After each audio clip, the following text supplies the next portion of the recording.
आप में से मैक्सिमम लोगों की पढ़ाई नहीं हो पा रही होगी। मैक्सिमम लोग अपनी कई सारी चीज़ें भूल रहे होंगे, कई सब्जेक्ट के कई टॉपिक्स भूल गए होंगे, क्योंकि अभी तक सीजीएल का कोई अता पता नहीं है कि नोटिफिकेशन कब आएगा, एग्ज़ाम की डेट क्या है, कुछ भी नहीं पता है। कुछ ऐसे बच्चे हैं जो अभी भी बहुत मेहनत से पढ़ रहे होंगे, लेकिन मेजॉरिटी ऐसी है जिनका फ़्लो टूट जाता है और वो पढ़ाई नहीं कर पाते हैं। लेकिन उनके मन में ये भी रहता है कि मुझे इस बार सीजीएल क्रैक करना ही है। तो क्या आप इतने कम टाइम में, जो भी हमारे पास टाइम बचा हुआ है एग्ज़ाम तक, उसमें आप एसएससी सीजीएल प्री 2026 को क्रैक कर पाएंगे या नहीं? Hello aspirants, welcome to SSC exam guide. आज के इस वीडियो में मैं आपको बताऊंगा कि जो भी आपके पास टाइम बचा हुआ है उसमें आप किस तरह से एसएससी सीजीएल 2026 को क्रैक करेंगे। देखिए, अगर एग्जाम्पल के तौर पे मैं मान लूँ कि आज ही नोटिफिकेशन आ जाता है, तो भी आपको नोटिफिकेशन और एग्ज़ाम के बीच मिनिमम 30 दिन से लेके 45 दिन तक मिलेगा ही मिलेगा।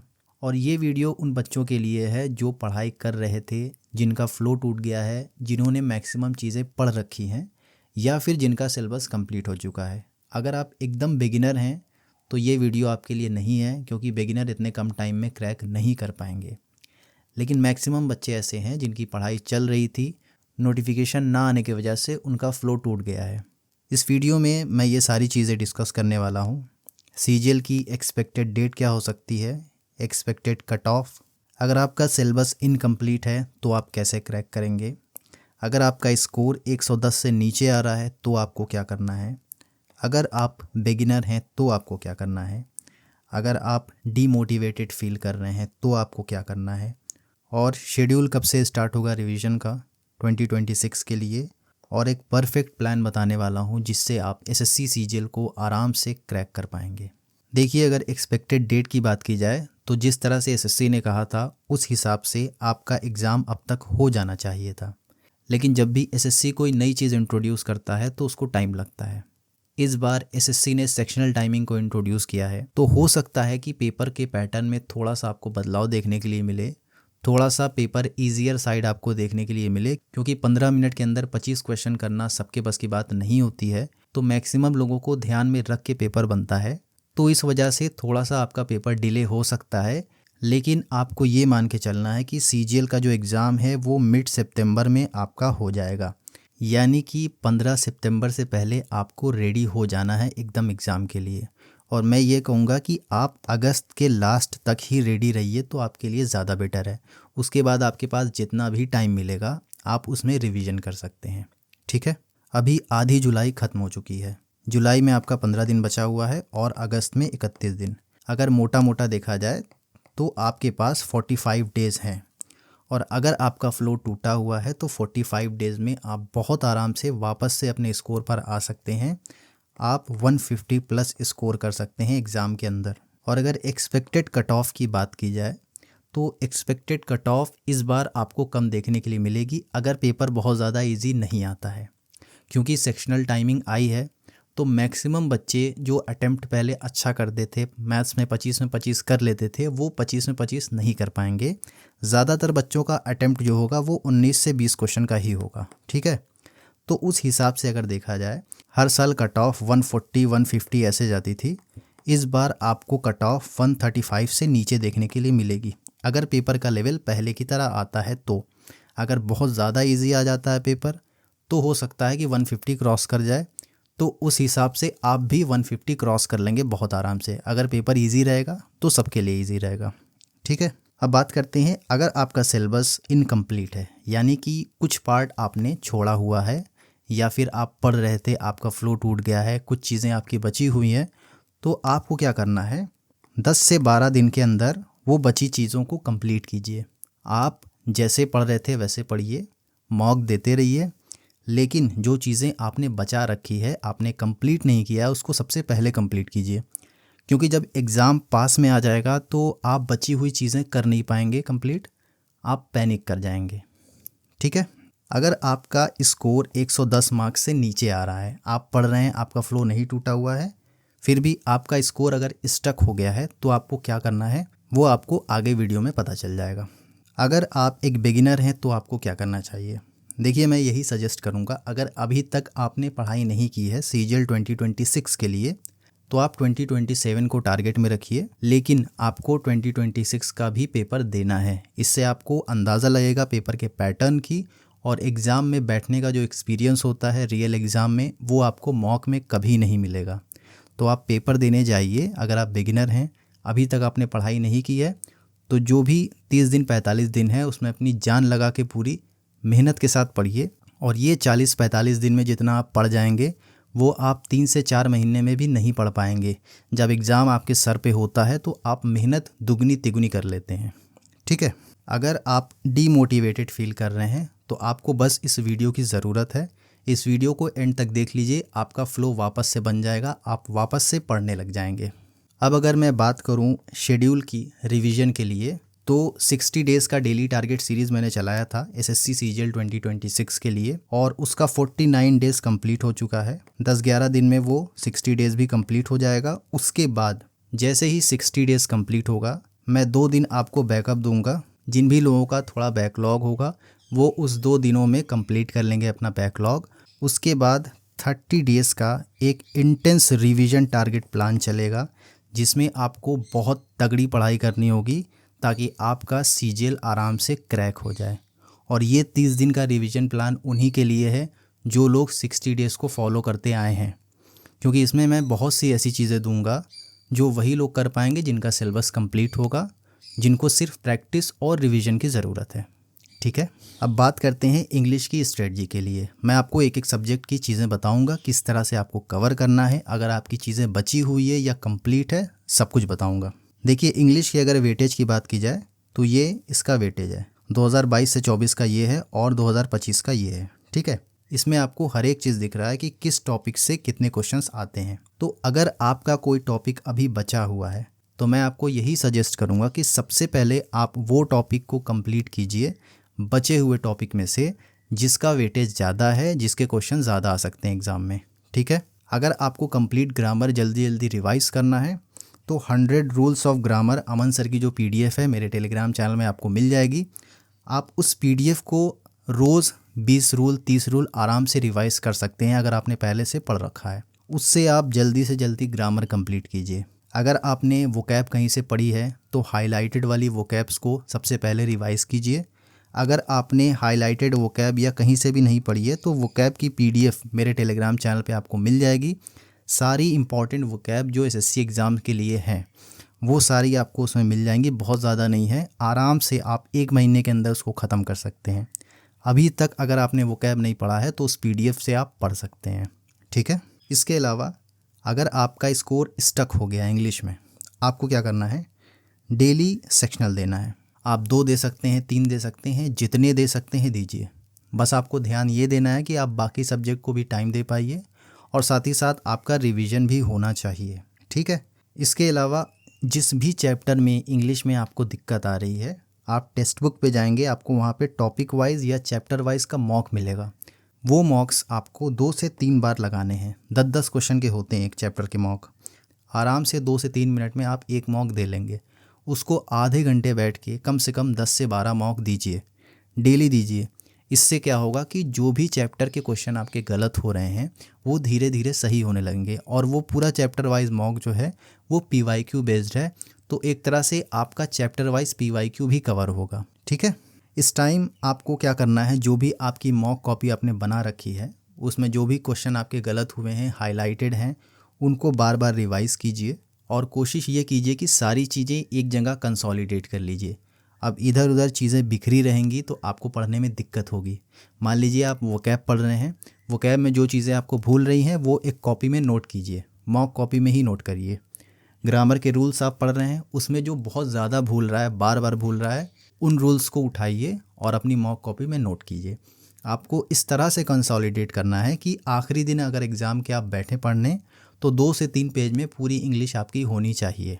ठीक है, इस टाइम पे आपको कोई भी बुक नहीं खरीदनी है, किसी का पेड कोर्स लेने की कोई ज़रूरत नहीं है, क्योंकि इस टाइम पे अगर आप कोई नई चीज़ लेते हैं तो आप उसको कंप्लीट नहीं कर पाएंगे, वो आपका वेस्ट हो जाएगा। ठीक है, और सबसे इम्पॉर्टेंट चीज़, आप मुझे कमेंट सेक्शन में बताएंगे कि आपका इंग्लिश का स्कोर सेक्शनल मॉक में या फिर फुल मॉक में क्या आ रहा है। ठीक है, अब बात करते हैं मैथ्स की स्ट्रेटजी के बारे में। मैथ्स में भी अगर आपका कोई चैप्टर अभी तक बचा हुआ है, कोई टॉपिक बचा है तो सबसे पहले उसको कंप्लीट कीजिए। ये इसका वेटेज है मैथ्स का। हर एक चैप्टर से आपको दिख रहा होगा कितने क्वेश्चंस आते हैं। तो आपको कोशिश ये करना है, अगर 2 4 5 चैप्टर आपके बचे हुए हैं तो पहले वो चैप्टर कंप्लीट कीजिए जिसके क्वेश्चन ज़्यादा पूछ रहे हैं, ठीक है। और अगर कम चैप्टर बचे हैं तो जल्दी से जल्दी कंप्लीट कीजिए। इसके अलावा मैं आपको 2 प्लेलिस्ट सजेस्ट कर रहा हूँ। मैथ्समेनिया के चैनल पे इंटेंस रिवीजन सीरीज़ है। जिन लोगों का सिलेबस कंप्लीट हो चुका है, मार्क्स में स्टक हो रहे हैं या फिर क्वेश्चन को जल्दी सॉल्व नहीं कर पा रहे हैं, उनको इंटेंस रिवीजन सीरीज़ देखना चाहिए। और एक बूस्टर सीरीज़ है। इंटेंस रिवीजन सीरीज़ का शायद 13 घंटे का एक कंपाइल्ड वीडियो है मैथ्समेनिया के चैनल पे। उसका लिंक मैं वीडियो के डिस्क्रिप्शन में दे दूंगा, आप उसको देखिए। रिवीजन सीरीज़ आपका बहुत अच्छे से मैथ्स रिवाइज भी हो जाएगा। उसमें PYQ के थ्रू रिवाइज करा रहे हैं सर। बहुत पुराना वीडियो है, 1-2 साल पुराना होगा या साल भर पुराना होगा, मगर बेस्ट वीडियो है। और ये बूस्टर सीरीज़ मैथ्स में भी है, रीजनिंग में भी है। इससे आप स्पीड में करने लग जाएंगे। अगर आप ध्यान से देखेंगे किस तरह से क्वेश्चन को करना है तो आप समझ जाएंगे, अगर तो बहुत अच्छे से करने लग जाएंगे। इसके अलावा आपको डेली के 2 सेक्शनल देने हैं। एक और चीज़, आप ये सारी चीज़ें मत करने लग जाइएगा। आपके अंदर इतनी समझ है कि जहाँ पे आपको जिस चीज़ की ज़रूरत हो आपको वही करना है। अगर आपका चैप्टर बचा हुआ है तो पहले आप चैप्टर कंप्लीट करेंगे। अगर आपको सिर्फ रिवीजन करना है, सारी चीज़ें कंप्लीट है, तो आप इंटेंस रिवीजन सीरीज़ देखेंगे। अगर आपको रिवीजन उतना नहीं करना है, सिर्फ प्रैक्टिस करना है, तो पहले आप 2 सेक्शनल देंगे, ठीक है। अगर आपकी सारी चीज़ें क्लियर हैं, बस स्पीड का इशू है, तो टेक्स्ट बुक पे चैप्टर वाइज मॉक्स अवेलेबल हैं। आप वहाँ से जाके चैप्टर वाइज मॉक देंगे। 10-10 क्वेश्चन के मॉक हैं, बहुत आराम से आप कर ले जाएंगे। 10 मिनट भी नहीं लगेंगे आपको 10 क्वेश्चन में, उससे कम ही लगना चाहिए आपको। तो उसको आप सिर्फ एक बार नहीं देंगे, 2 से 3 बार देंगे। इससे क्या होगा कि उस चैप्टर वाइज मॉक में कई सारे क्वेश्चन आपको मिलेंगे और सारे क्वेश्चन अलग अलग पैटर्न के हैं जो भी एग्ज़ाम में पूछे जाते हैं। तो अगर आप 2 से 3 बार उसको लगा लेते हैं तो जो भी टाइप्स पूछे जाते हैं SSC के अंदर, वो सारे आपके दिमाग में बैठ जाएंगे अच्छे से। एग्ज़ाम में अगर उस टाइप का क्वेश्चन आता है तो आप बहुत जल्दी कर ले जाएंगे, ठीक है। मॉक कॉपी आपको अब रिवाइज़ करना है बहुत अच्छे से। कैसे करेंगे आप mock copy revise? Mock copy को खोलेंगे, जल्दी जल्दी क्वेश्चन को देखेंगे और कोशिश ये करेंगे जो क्वेश्चन आपको लग रहा है कि आप इसमें अटक सकते हैं, उसको क्या करना है, आपको सॉल्व करना है, ठीक है। पूरी कॉपी सॉल्व करने मत बैठ जाइएगा, रटिएगा मत, आपको बस एक नज़र मारना होता है, ठीक है। और अगर आपने मॉक कॉपी को भी हाईलाइट किया है तो बहुत अच्छी बात है, सिर्फ हाईलाइटेड क्वेश्चन को आप सॉल्व कर लीजिए, ठीक है। इसके अलावा आपको कैलकुलेशन की प्रैक्टिस करना है टेस्ट रैंकिंग ऐप से। मैंने पहले ही बताया है, क्विज़ होता है 25 क्वेश्चन का, 5 से 10 मिनट लगेगा। उसको आप डेली दीजिए, उससे आपकी स्पीड बनेगी और धीरे धीरे आप क्वेश्चन को कम टाइम में करने लग जाएंगे। आप कोई इधर उधर के ऐप पर मत चले जाइएगा, जोड़ घटाना गुणा भाग वाला प्रैक्टिस नहीं करना है आपको एक्चुअल में जो कैलकुलेशन SSC के एग्ज़ाम में मॉक में यूज़ होता है, आपको उसकी प्रैक्टिस करना है, ठीक है। और कोशिश ये करना है कि जब भी आप सेक्शनल मॉक देंगे तो आप 20 क्वेश्चन का टारगेट लेके चलिए। जब आप 20 क्वेश्चन का टारगेट लेके चलेंगे तो आपका माइंड बहुत रिलैक्स रहेगा। आपको ये लगेगा कि 15 मिनट में 20 क्वेश्चन करना है, हो जाएगा। और इससे आप खुद एक्सपीरियंस करेंगे, जब आप 20 क्वेश्चन का टारगेट लेके चलेंगे तो बहुत रिलैक्स माइंड से आप करेंगे, क्वेश्चन में सिली नहीं होगा और जल्दी जल्दी क्वेश्चन आप सॉल्व भी कर लेंगे। आपके पास टाइम भी बचेगा और आप 20 क्वेश्चन टारगेट करेंगे, आप 22-23 क्वेश्चन कर ले जाएंगे। एक्सपीरियंस से बता रहा हूँ मैं ये चीज़। अगर आप 25 क्वेश्चन का प्रेशर अपने दिमाग पे लेके चलेंगे, 20 क्वेश्चन भी आपसे नहीं होगा, ठीक है। बाकी आपका जो मैथ्स का स्कोर है आप मुझे कमेंट में ज़रूर बताइएगा। रीजनिंग के लिए आपको कुछ भी नहीं करना है इस वक्त, सिर्फ और सिर्फ सेक्शनल मॉक्स देने हैं। टेक्स्ट बुक से चैप्टर वाइज मॉक दीजिए अगर कोई चैप्टर में इशू आ रहा है, और अगर स्पीड में इशू आ रहा है तो बूस्टर सीरीज़ मैथ्समेनिया की उसको देखिए। कोई बुक मत खरीदिए, कोई पेड कोर्स नहीं लेना है आपको। और कोई टॉपिक अगर छूटा हुआ है तो FRB करके सीरीज़ है कमल सर की, परमार SSC के चैनल पर, वहाँ से आप क्या करेंगे, उस टॉपिक को कंप्लीट कर लेंगे। किसी का पेड कोर्स मत लीजिएगा, कोई बुक भी मत खरीदिए, चुपचाप बस प्रैक्टिस कीजिए। जहाँ से आपने जो पढ़ा है उसी के बेसिस पे आप प्रैक्टिस कीजिए। जो चीज़ें भूल रही हैं उनको एक बार रिवाइज़ कीजिए, ठीक है। बाकी इसका भी आप स्कोर कमेंट में बताइएगा ज़रूर। अब बात करते हैं GS के बारे में, जो मैक्सिमम लोगों का हेडेक होगा। देखिए GS अनएक्सपेक्टेड है, टाइम भी कम है और सिलेबस बहुत ज़्यादा वास्ट है। अगर आपने अभी तक कुछ भी नहीं पढ़ा है तो आप कोई बुक ख़त्म करने के लिए मत सोचिएगा, कोई कोर्स ख़त्म करने के लिए मत सोचिएगा, क्योंकि हो सकता है आप 40-45 दिन में चीज़ें ख़त्म कर लें, लेकिन आप रिवीजन बिल्कुल भी नहीं कर पाएंगे। और वही सबसे ज़्यादा इम्पॉर्टेंट होता है एग्ज़ाम के लिए, स्पेशली जीएस के अंदर। आपको क्या करना है, ये वेटेज है, ये मैंने सब्जेक्ट वाइज का वेटेज दिया है, आपको चैप्टर वाइज वेटेज भी मिल जाएगा, आप एक बार गूगल कर लीजिएगा। आपको सिर्फ और सिर्फ इम्पॉर्टेंट टॉपिक्स को टच करना है, ठीक है। अगर आप कोई एक पर्टिकुलर सब्जेक्ट पूरा पढ़ना चाहते हैं तो इस वक्त सबसे बेस्ट होगा वन शॉट वीडियोस। 4 से 5 घंटे में आपका एक सब्जेक्ट कंप्लीट हो जाएगा। उस वन शॉट वीडियो की पीडीएफ 4 से 5 बार आपको रिवाइज़ करना है, ठीक है। हो सकता है वन शॉट वीडियो करने में आपको 2 से 3 दिन लगे, एक वीडियो करने में 2 से 3 दिन एक वीडियो को देखिए, अच्छे से देखिए, और 2x पर मत देखिएगा। बहुत ज़्यादा दिमाग लगा के लोग 2x पे देखते हैं और 2 घंटे का वीडियो 4 घंटा लग जाता है समझने में। आप नॉर्मल स्पीड पे देखेंगे 1x पे, ठीक है। 4 से 5 घंटे में आपका पॉलिटी ख़त्म हो जाएगा। इसी तरह से हिस्ट्री, ज्योग्राफी सारा कुछ दिया हुआ है परमार एसएससी के चैनल पर। वन शॉट वीडियो आपको देखना है 1x पे, उसके बाद उसी की पीडीएफ आपको 4 से 5 बार रिवाइज करनी है, और साथ ही साथ आपको टेक्स्ट बुक से चैप्टर वाइज क्विज लगाने हैं, ठीक है। सिर्फ इतना ही आपको करना है अगर अभी तक आपने कहीं से नहीं पढ़ा है। और अगर आपने कहीं से पढ़ा है तो चुपचाप अपने नोट्स को रिवाइज़ कीजिए, कुछ नया मत ट्राई कीजिएगा इस वक्त, कुछ नया पढ़िएगा भी मत। जहाँ तक आपने पढ़ा है उसी को बार बार रिवाइज़ कीजिए। अगर मेजर सब्जेक्ट आपके कंप्लीट हैं तो उन्हीं को पढ़िए, और अगर सारे सब्जेक्ट आपके कंप्लीट हैं तो आप साइंस कर सकते हैं। अगर बाकी सब्जेक्ट जैसे पॉलिटी, हिस्ट्री, ज्योग्राफी ये सब नहीं कंप्लीट है तो अभी के लिए आप साइंस को स्किप करिए, क्योंकि साइंस के बहुत ज़्यादा क्वेश्चन 2025 में नहीं आए थे। तो उस हिसाब से पहले आप जो मेजर सब्जेक्ट्स हैं उनको करिए। इस टाइम पे आप कोई बुक मत खरीदिएगा, किसी का पेड कोर्स मत लीजिए, और करंट अफेयर को आप सबसे लास्ट में करेंगे। जब आपके कोर सब्जेक्ट कंप्लीट हो जाएंगे तब आप करेंगे करंट अफेयर। करंट अफेयर आपको कहाँ से करना है, ईयरली कंपाइलेशन की जो पीडीएफ आती है, परमार सर भी देते हैं, आरबीई की पीडीएफ भी आपको मिल जाएगी, और आभा सर की सुपर करंट अफेयर करके एक पीडीएफ आती है। तीनों में से आप कोई भी कर सकते हैं, सेम चीज़ आपको मिलती है। उसी पीडीएफ को आपको बार बार करना है एग्ज़ाम तक, ठीक है। आपके पास अगर कोई नोट्स है तो चुपचाप अपने नोट्स को रिवाइज़ कीजिए। बाकी अभी आपके कितने स्कोर आ रहे हैं उसको आप कमेंट में ज़रूर बताइएगा, और मॉक के स्कोर से अपने आप को जज मत कीजिएगा। जीएस का जो मॉक के अंदर स्कोर आपका आ रहा है और रियल एग्ज़ाम में जो आएगा उसमें ज़मीन आसमान का फ़र्क होगा, ठीक है। अब बात कर लेते हैं मॉक के बारे में। अगर आपका सिलेबस कंप्लीट नहीं है, फ़्लो नहीं बन रहा है, या फिर चीज़ें भूल रही हैं, तो अभी के लिए क्या करना है, आप फुल मॉक्स मत दीजिए। अगर आपके स्कोर बहुत अच्छे नहीं आ रहे हैं फुल मॉक में, रीज़न क्या है ना देने का, फुल मॉक आप देंगे अगर आपके स्कोर मान लीजिए 110 आ रहे हैं, 105 आ रहे हैं, तो इससे आप डीमोटिवेट होंगे। इसकी जगह पे आपको क्या करना है, हर एक सब्जेक्ट के 2-2 सेक्शनल मॉक दीजिए। इससे क्या होगा कि आप सेक्शनल मॉक देंगे तो आपकी स्पीड बनेगी, आप अपने स्कोर को जज नहीं करेंगे सेक्शनल मॉक में, ठीक है।